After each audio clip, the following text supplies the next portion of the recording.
E se eu lhe dissesse que uma equipa de cientistas acabou de resolver o maior mistério criminal da história depois de 700 anos? Não falo do assassinato, falo de 200 milhões de mortes. A peste negra, a pandemia mais devastadora que a humanidade conheceu, matou metade da Europa em apenas 6 anos. Durante 7 séculos ninguém soube onde começou realmente, até que uns ossos esquecidos no museu revelaram a verdade. O que encontraram mudou tudo o que acreditávamos saber. Imagine isto, um cemitério remoto nas montanhas da Ásia Central. Ano 1338, quase uma década antes da peste chegar à Europa. Mais de 100 corpos enterrados em apenas 2 anos. As suas lápides diziam uma só palavra aterradora: pestilência. Durante mais de um século, estes ossos guardaram um segredo nos seus dentes, o ADN do assassino que mudaria o curso da civilização ocidental. E quando os cientistas finalmente os traíram, descobriram algo que ninguém esperava. Tinham encontrado o paciente zero da pandemia mais mortífera da história. Esta é a história de como o ADN antigo resolveu um mistério de 700 anos. De como uma bactéria saltou de uma marmota para um humano e desencadeou uma reação em cadeia que mataria mais pessoas do que qualquer guerra. E de como tudo, absolutamente tudo, começou num lugar que ninguém tinha suspeitado. Em 1886, quando o Império Russo dominava vastas extensões da Ásia Central, um grupo de arqueólogos chegou a um lugar remoto e belo, o Lago Issyk-Kul, no que é hoje o Quirguistão. As montanhas Tian Shan rodeavam este lago como guardiões eternos, e entre os seus vales escondiam-se 2 pequenos cemitérios que ninguém tinha perturbado em séculos. Estes cemitérios pertenciam a uma comunidade de cristãos nestorianos, comerciantes que viviam em plena Rota da Seda, ligando o Oriente ao Ocidente. Os arqueólogos escavaram com cuidado e começaram a documentar as lápides. Uma delas chamou especialmente a sua atenção. Entalhada em siríaco antigo, a inscrição era breve, mas devastadora. Esta é a tumba do crente Samak. Morreu de pestilência. Ano 1338. A palavra pestilência ressoou nas suas mentes. Era quase uma década antes da peste negra chegar à Europa. Mas havia mais, muitas mais lápides com inscrições similares. No total, mais de 100 pessoas tinham sido enterradas nesses cemitérios em apenas 2 anos, 1338 e 1339. Numa comunidade pequena, isto não era normal, era uma tragédia. Os ossos foram cuidadosamente embalados e enviados para São Petersburgo, onde foram arquivados nas coleções do museu. E ali ficaram, esquecidos entre milhares de outros achados, durante mais de um século. Ninguém imaginava que esses restos guardavam a chave do maior mistério epidemiológico da história. Avancemos até ao século XXI. Numa universidade da Escócia, um historiador medieval chamado Philip Slavin revia documentos antigos sobre comércio e mortalidade na Ásia Central. Não procurava pandemias, procurava entender como viviam e morriam as comunidades medievais nessa região. Mas enquanto revia os arquivos do Museu de São Petersburgo, algo lhe chamou a atenção: aquelas lápides de 1338 e 1339, todas marcadas com a palavra peste. Slavin sentiu que estava perante algo importante. As datas coincidiam quase perfeitamente com teorias antigas que sugeriam que a peste poderia ter começado na Ásia Central antes de chegar à Europa. Mas um historiador precisa de mais do que intuição, precisa de provas sólidas. E foi aí que a história tomou um rumo inesperado, porque do outro lado da Europa, na Alemanha, uma equipa de paleogенeticistas levava anos a trabalhar em algo extraordinário. No Instituto Max Planck de Antropologia Evolutiva em Leipzig, cientistas como Maria Spiro e Johannes Krauss tinham estado a construir uma árvore genealógica da bactéria Yersinia pestis, o micro-organismo responsável pela peste bubónica. Tinham analisado mais de 130 amostras de ADN antigo procedentes de vítimas de diferentes surtos de peste ao longo dos séculos. E tinham descoberto algo fascinante. Todos os linhagens modernos da peste pareciam surgir de um único evento evolutivo, uma espécie de Big Bang genético que ocorreu em algum momento do século XIV. Este evento de diversificação massiva tinha dado origem a 4 grandes linhagens de Yersinia pestis que os cientistas identificaram como ramos distintos na árvore evolutiva. Cada um destes linhagens propagou-se por diferentes rotas geográficas, levando a morte a regiões específicas do mundo. Era como se a partir de um único ponto de origem, a bactéria tivesse explodido em múltiplas direções, adaptando-se e mutando enquanto viajava. O problema era que todas as amostras europeias da peste negra já mostravam mutações. Eram descendentes, não o ancestral original. O ponto de partida tinha que estar noutro lugar. Quando Slavin partilhou os seus achados sobre as campas do Quirguistão, os geneticistas souberam imediatamente que tinham que examinar esses ossos. Com as permissões necessárias, a equipa do Instituto Max Planck obteve acesso às amostras armazenadas em São Petersburgo. Escolheram cuidadosamente 7 indivíduos dos cemitérios de Issyk-Kul e começaram um meticuloso processo de extração de ADN antigo. Para isto, recorreram aos dentes, porque a polpa dentária preserva material genético melhor do que qualquer outro tecido do corpo. É como uma cápsula do tempo biológica. O processo foi delicado. O ADN antigo está fragmentado, contaminado com ADN moderno e misturado com material de micro-organismos do solo. Mas os cientistas têm técnicas avançadas de sequenciação que podem separar tudo isto e reconstruir genomas completos de patógenos antigos. E quando analisaram as amostras de 1338, o resultado foi claro como cristal. 3 dos 7 indivíduos portavam ADN de Yersinia pestis. Mas o verdadeiramente surpreendente veio depois. Quando compararam o genoma completo destas bactérias com a árvore genealógica global que tinham construído, descobriram que as amostras do Quirguistão estavam exatamente no nodo central do Big Bang evolutivo.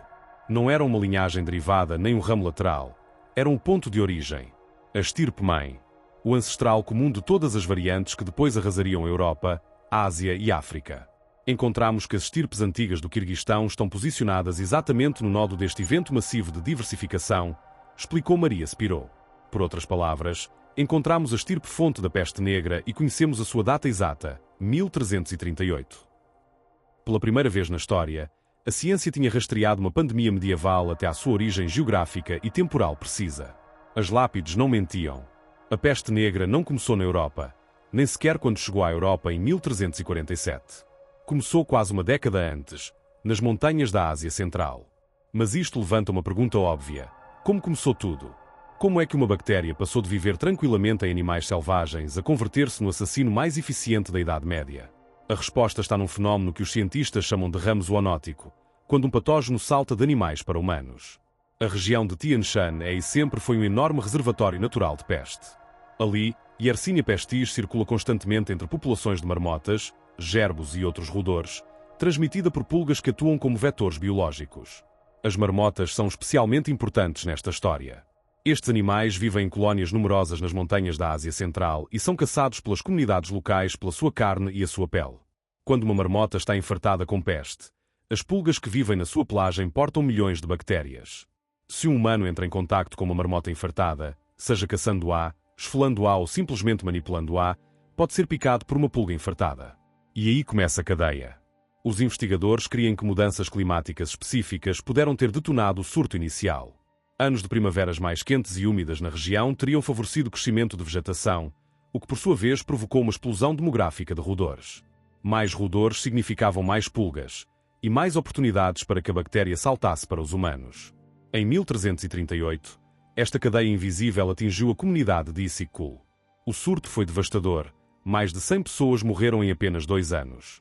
Mas o problema não ficou isolado nas montanhas. Esta comunidade não era um povo perdido e esquecido. Era parte vital da Rota da Seda, uma rede comercial que ligava a China à Europa ao longo de mais de 3.500 quilómetros.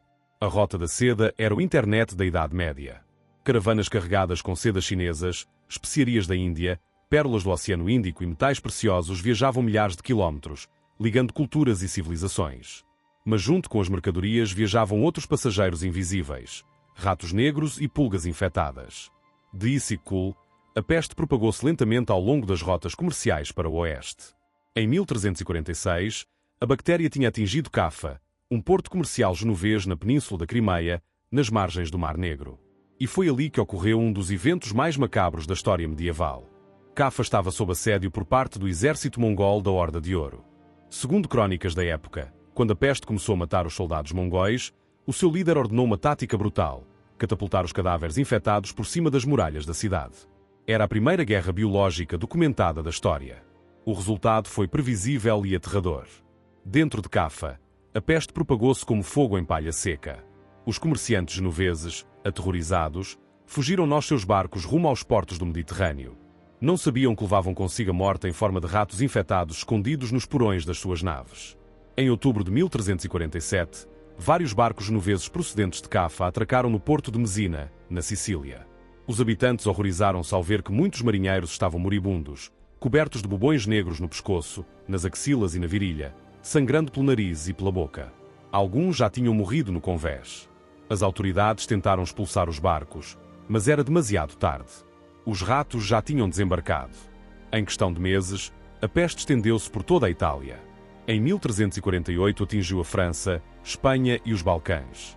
Em 1349 chegou a Inglaterra, Alemanha e Escandinávia. Em 1351 tinha atingido a Rússia. Não havia escapatória. A doença viajava mais rápido do que qualquer exército e matava sem distinção de idade, classe social ou religião. Os sintomas eram aterradores e seguiam uma progressão brutal. Tudo começava com a picada de uma pulga infectada. Durante os primeiros 1 a 7 dias, o período de incubação decorria em silêncio enquanto as bactérias se multiplicavam na corrente sanguínea. Depois, sem aviso, apareciam os primeiros sintomas: febre altíssima, arrepios incontroláveis, dor de cabeça intensa e vômitos. Ao segundo ou terceiro dia, os bubões começavam a formar-se. Estes gânglios linfáticos inflamados apareciam nas axilas, no pescoço ou na virilha, e cresciam até ao tamanho de uma maçã. A dor era tão intensa que as vítimas não podiam caminhar nem mover-se. A pele à volta dos bubões ficava negra e necrótica, daí o nome peste negra.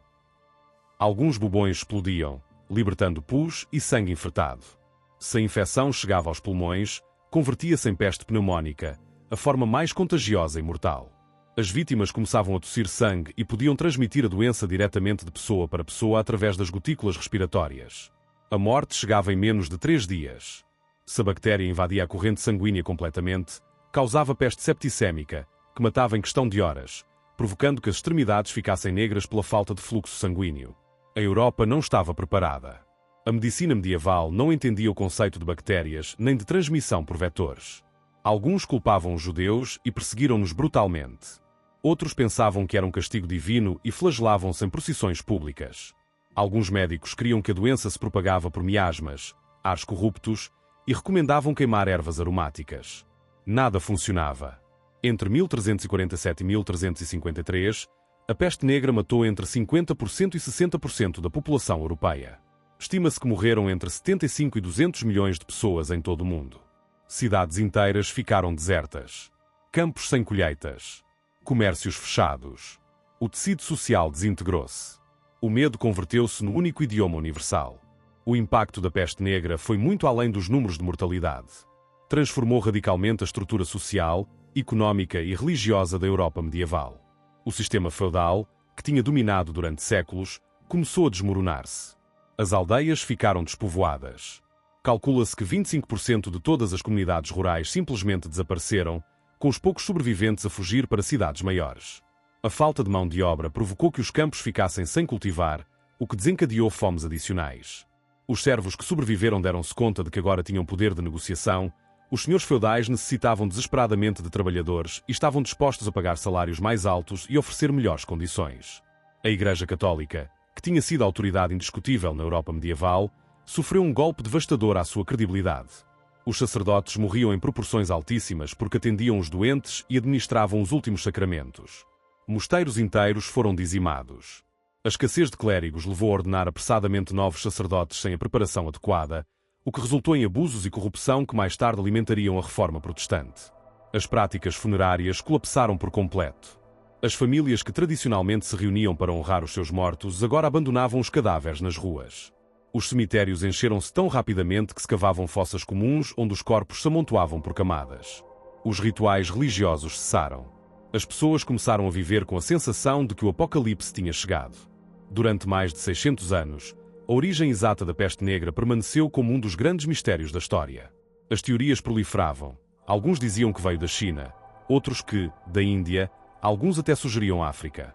Mas ninguém tinha provas definitivas. Hoje, graças à análise da ADN antigo e ao trabalho interdisciplinar de historiadores, arqueólogos e geneticistas, sabemos a verdade com certeza científica. A peste negra começou em 1338 numa pequena comunidade comercial junto ao lago Issyk-Kul, nas montanhas Tian Shan da Ásia Central. Ali, uma bactéria que levava milénios a circular entre marmotas saltou para os humanos. E a partir desse ponto remoto, viajou ao longo da Rota da Seda até transformar-se na pandemia mais mortífera da história medieval. As campas escavadas em 1886 e esquecidas durante mais de um século resultaram ser a evidência mais importante que tínhamos. As suas lápides diziam a verdade. E o ADN extraído dos dentes daquelas vítimas confirmou que os ossos sussurravam. A origem estava ali, nesse cemitério esquecido, nesse canto remoto do mundo. Este descobrimento não é só um triunfo da paleogenética. É uma lição sobre como a história humana está entrelaçada com a biologia, o clima, o comércio e as decisões que tomamos.